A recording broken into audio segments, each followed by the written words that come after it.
Crimean War through the lens of how it was a turning point in the 19th century. And I do think that you have to realize that the Crimean War is maybe as important as the revolutions of 1848. Despite a historian stating that this is the most meaningless war in European history, I think the long-term ramifications illustrate that it's something more. So let's go ahead and look and let's jump into it. All right, the first thing we see is kind of what caused this war, right? What caused this war? When we look at this, the Ottoman Empire as the sick man of Europe. So I definitely need you, first of all, right now in your notes, write that down. Europe, Ottoman Empire as a sick man of Europe. What I mean by that is, it goes with the Eastern question. The Ottoman Empire had been overextended, and it really began its rapid decline in 1699 with the Treaty of Karlowitz. Remember Leopold I, Treaty of Karlowitz, where they lose Hungary, and the Ottoman Empire begins this kind of systematic, if you will, decline. Well, the problem is, as it collapses, it creates a power vacuum, and the power vacuum will be between two big countries, Russia and Austria. Right now, we can leave Austria off the table. They're coming out of the revolution of 1848. They're really kind of destabilized anyways. So that's not a really big deal, but this is what we're looking at. And the Ottoman Empire as the segment of Europe, creating a power vacuum. And we're really going to see how Russia extends, right? And that's the big thing. Russia had proven to be powerful Eastern European power in 1848. I'll need to rewrite that. Has been proven to be a powerful Eastern European country in 1848 as it looked to increase its land gains. Right, your textbook talks about how Russia kind of extended into Moldavia and Wallachia, which was altering the balance of power in the Eastern Mediterranean, which I do think is important, and we can't overstate. We can't overstate the importance of Constantinople and how it really served to be the mouth of the Black Sea. Russia wanted that. Well, in France, there's a second wave of empire, right? You have the second French Empire, and you have this new wave of French nationalism. And you can tie that to Chateaubriand's genius of Christianity. We talked about how the French kind of had an attachment to Catholicism. And really, they began, Napoleon III is going to utilize that Catholicism, right, that nationalistic Catholicism, to kind of inspire an active foreign policy. And really, Napoleon wants to declare France the leader of Christendom. So, again, very important. It's about that nationalism, passion, active foreign policy that really is going to help inspire Napoleon. We're going to lecture a little bit later. But I want to point out, Great Britain, they had begun a period of splendid isolation in the 1820s, right? With that Verona Congress, they're like, wait a minute, we're tapping out. They were very suspicious of all these principles of intervention. But even as they begin this splendid isolation, as their empire is really expanding and their industrial revolution has really completed itself, Great Britain still worried that Russia might alter the balance of power. So these are the four things that we see kind of compile, right? I think the long-term cause is clearly the Ottoman Empire shrinking. We see the short term is going to be how Russia is looking to gain more land after 1848. We see that second French Empire in the 1850s had just been established, and Napoleon has to prove that he's going to make France great. And then Great Britain is going to get involved in hopes to check Russian power. And that's what we look at. So the war's going on. It's meaningless. It's kind of a powerful war. We're going to talk a little bit about the Charge of the Light Brigade in a second. But this is a long, drawn-out war. 2 years. Doesn't seem like much, but let's just say it is. In March 1855, this is maybe the first of these turning points. Possibly, maybe you might see it as the most important. But when Nicholas I died, that whole reactionary leadership of Russia kind of comes to a halt. Nicholas I was so narrow-minded that he believed that he alone knew it was greater Russia. He was willing to give more and more men up. By the time he dies, there's over 200,000 Russian men that are either dead or injured on this war. So in March 1855, when he dies, there's a new leader. And that new leader has to decide, what does that look like for the future? In September 1855, this is where most historians, I think, really focus the siege of Sevastopol. I don't say that very well. If you wanted to know more about it, it's a Russian word. But this is a painting of that. This siege. It was an 11-month siege where the Anglo-French forces had surrounded it, and by 1850, September 1855, the Russians were pretty much turned into cannibalism. They were starving. There was really no end, hopelessness, and they surrendered.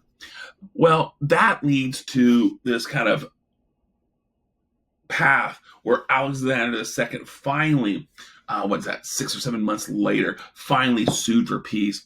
I think both England and France clearly like, amen, hallelujah, we're done with this war anyways, because both countries had compiled a ton of casualties, and both in France and Great Britain, people were getting tired of this war. So he sues for peace, and that gives us the Paris Peace Conference in 1856. Here you see a painting. We see this guy right here. He's the Turkish dude, and then you have a whole bunch of other guys. I think it's a cool painting. It appears to look like the Congress of Vienna, but the Paris Conference is very different in essence. So what happens here? Number one, Napoleon III's France gains hegemony over Christians in the Ottoman Empire. Remember, that word hegemony means leadership. And despite that the war was becoming unpopular in 1856, there were tens of thousands of Frenchmen that died in this war. There is this immediate victory. The newspapers that Napoleon was controlling began to create state propaganda, and people really felt that this was a romantic win. I do want to emphasize they felt that it was a romantic win, and we're going to see a little bit later how that unfolds, but that's where we are. So Napoleon, immediate win. Woo woo. Russia's forced to give up some of those Balkan lands that they thought they were gaining, and this is where they're going to be frustrated. And this is going to create a chain of events that will eventually lead us to World War I. I do think it's important that Russia had to give up the Black Sea. The Black Sea was that body of water that Crimea is on. They attempted to use their navy to kind of dominate the Black Sea. They were hoping that eventually they would get access to Constantinople, right? Remember talking about? But now, not only are they going to not be able to get Constantinople, they have to demilitarize it. So the maritime will be neutralized, and Russia is forced to give up that area. So those two things, I do think, is a kind of a ding on the Russian prestige, and Alexander II is going to have to make some decisions on how to move forward. We'll see how that fits a little bit later. And the Ottoman Empire is going to remain intact. So the biggest thing Great Britain wanted was to maintain the integrity of the Ottoman Empire, and the outcome of the war, it does. And you might say, "Woss, wait a minute. The British didn't really gain anything in this treaty." And I would say directly no, but I do think this was what they wanted. They wanted to ensure that the Ottoman Empire remained in control of Constantinople, and that this integrity, so that this Ottoman Empire now has this new relationship with Great Britain. I just want to make sure you understand the importance of that. It's about balance of power in the Mediterranean. So why is this war important, right? You're like, hey, how is it a turning point? Well, that's where we are, because the war itself is kind of meaningless, right? But let's look at what we see. Number one, I want to point out the concert of Europe is shattered forever, right? What we see here is the French and the British joined the Ottoman Empire in opposition of Russia. So two of the original Big Five turn against another member of the Big Five. So there's no longer this unity. And as your textbook, one of my favorite quotes that Spivogel ever uses is how the Austrian prime minister stated that they astonished the world by their ingratitude. Russia was really angered because we're in 1854 when this war starts. We're 6 years out of the revolutions of 1848, in which Nicholas I had really helped. Nicholas I believed that Austria owed it to Russia that they would help kind of strengthen Russian control of this land. Well, I think there's two things going on. Number one, Austria had no intention in going to war at this moment. They're 6 years out of this, not just a small revolution, but remember, Austria almost got destroyed by revolution. They're not stable enough. And I do think the second part is diplomacy. Why would they help Russia strengthen their control over the Ottomans? Because I do believe Austria now, with Franz Joseph, is really looking, going, what can we do? How can we get our piece of the sick man of Europe? So before we step out, this kind of proves my point about the concert of Europe, that the national interests were always going to trump the collective whole. And now we see four of the five big five turn on each other in some ways, and that concert is forever over with. And Mr. Wasser does think that's probably the most important thing you take with us. This is the first industrial war. I do want to point out, look at this area. You see trenches being created. Really, again, a little bit later when we talk about World War One, the Crimean War is going to be a trench warfare. So when people think that trenches, they don't even, when people say, they didn't even know what trenches were, it's not true.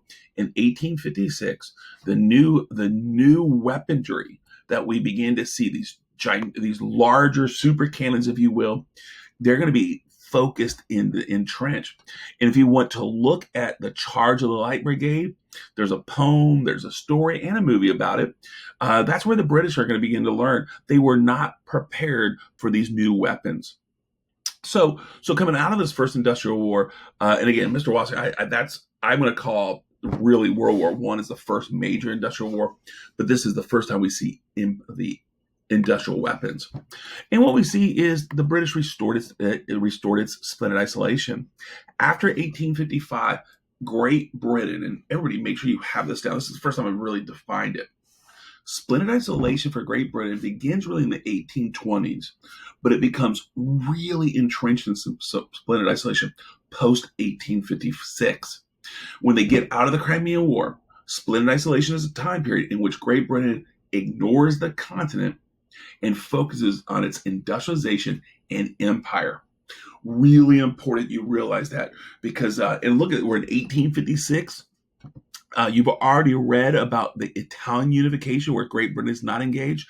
Tonight, I believe you'll be reading about German unification. Great Britain is not going to be involved. So the splendid isolation, Great Britain is taking its hegemony away from Europe, and that will create a window for these diplomatic shifts that will lead us to World War One. And really not necessarily even a side note. This is a big one. I do hope you realize Florence Nightingale. With this new nationalistic push towards war, she believed it was her duty to take her nursing skills onto the battlefronts. And she created what we might call MASH units, where military units, these medical units would be created at or near the battlefronts, and they'd be able to deal with the injuries. So instead of being hundreds of miles away, even thousands of miles away for these injured soldiers to come to, they would be actually within 10 miles. So when a soldier was shot, instead of dying immediately from infection, Florence Nightingale was able to fix him. This was really going to be a change, and we're going to be able to see, this is the first war where we're going to see casualties survive, and it's really because of Florence Nightingale. So once again, Florence Nightingale, she does become kind of a feminist icon a little bit later, that almost like a you can do it, Rosie the Riveter mentality, but really important. So despite some famous historian talking about how this is a meaningless war, where I do think there's validity to that, I want to point out for our class, the reason it has value is because what occurs. The concert is over with. It really creates almost like a tabula rasa for European diplomacy. This is the first war we see industrial weapons. They're not quite sure how to deal with that. We see the Charge of the Light Brigade as an example. I do encourage you to maybe look into that. And we see at the outcome of this war, the British decided to begin its splendid isolation. And by beginning that splendid isolation, it creates opportunities for Italy, Germany to unite, and we're going to see how diplomacy kind of collapses into World War One, and we see Florence Nightingale and battlefront medicine. I hope that makes sense to you guys. I do hope you've taken notes, and have a great day.